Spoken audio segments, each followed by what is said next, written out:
తెలంగాణకు ఒక ఉద్యమానికి తెలంగాణ పోరాట చిహ్నం.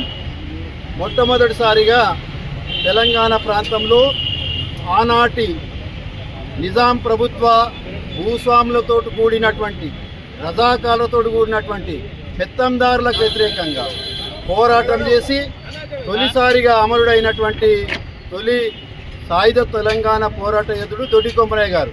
దొడ్డి కొమరయ్య గారి యొక్క అలాగే సాకలైలం యొక్క స్ఫూర్తిని తీసుకొని తెలంగాణ ఉద్యమాన్ని మనం ప్రారంభించడం జరిగింది. తెలంగాణ ఉద్యమం రాజ్యాంగము ఆర్టికల్ 3 ప్రకారంగా ప్రత్యేక రాష్ట్రం ఏర్పాటు చేయడం జరిగింది.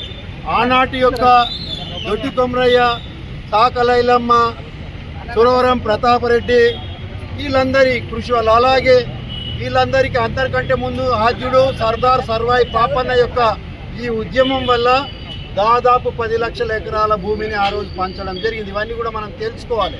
ఆ రోజు భూమే మొదటి సంపద. ఈరోజు ఏదైతే రియల్ ఎస్టేట్ అంటున్నామో, డాక్టర్లు, యాక్టర్లు, సినిమా యాక్టర్లు, ఇంజనీర్లు అంటున్నామో, ఆ రోజు వ్యవసాయమే పెద్ద దిక్కు. తిండి పెట్టేది, భూవ దొరికేది వ్యవసాయమే. కాబట్టి ఆ రోజు భూములన్నీ కూడా కొంతమంది దగ్గరనే, విష్ణు రామచంద్ర దగ్గర 10,000 ఎకరాలు, ఒక్కొక్కరి దగ్గర 1000 ఎకరాలు, దేశ్ముఖులు, దేశపాండ్యాలు, భూస్వాములు వీళ్ళందరూ కూడా నైజాంకు టేకేదారులు. కానీ బదలాం చేసింది ఆయనను. కానీ వీళ్ళు భారాన్ని వసూలు చేసిరు, చారాన్ని అక్కడించారు, అంత బదలాం చేసిరు.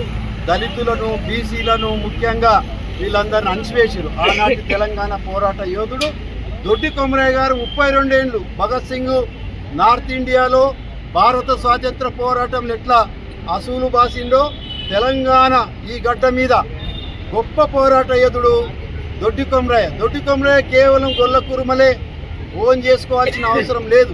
ముఖ్యంగా పోరాట యోధులు కానీ, స్వాతంత్ర సమర యోధులు కానీ, సామాజిక న్యాయం కోరే వాళ్లకు ప్రాంతము, కులము, దేశం అనేది ఉండదు.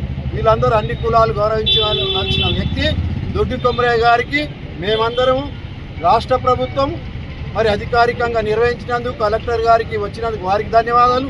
మా కుల పెద్దలు, మా కార్పొరేటర్ పుష్ప నాగేష్ గారు, మా అంతకంటే సీనియర్ మా డాక్టర్ శ్రీహరి గారు, మా మల్లన్న గారు, ఇంతవరకు జోగిపేట మున్సిపాలిటీకి చైర్మన్గా సేవలు అందించిన మల్లన్న గారు, మా డైనమిక్ లీడర్ ఇక్కడ స్థానిక లీడర్ మన మల్లేష్ గారు, అలాగే మీనాక్షి గారు, వారు మున్పల్లి మండలానికి జెడ్పీసీగా సేవలు అందించారు.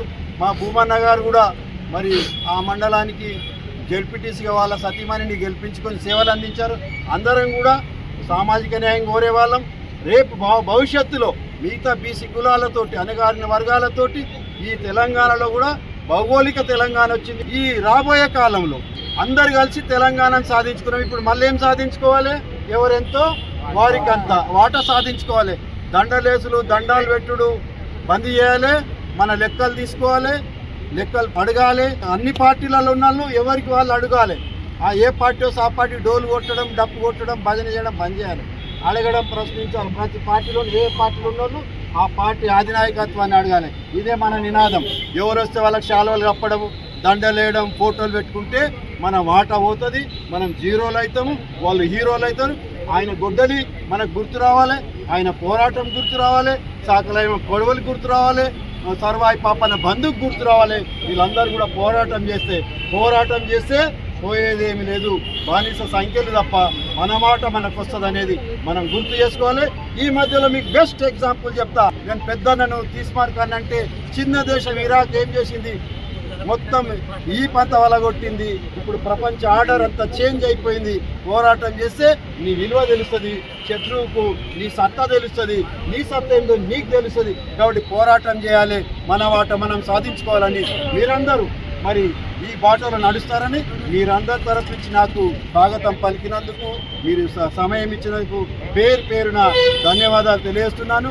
మనం పార్టీలు వేరే ఉన్నప్పటికీ ఐక్యత గురించాలి. మన వాళ్ళు ఏ పార్టీలు ఉన్నా, ఏ పదవులున్నా గౌరవించడం నేర్చుకోవాలి. అసూయతోటి కాలు గుంజుడు, ఇంకేదో మంత్రాలు చేసుడు, చేతబడులు చేసుడు బంద్ చేయాలని మీ అందరినీ ప్రార్థిస్తూ కోరుతున్నాను. జై భారత్.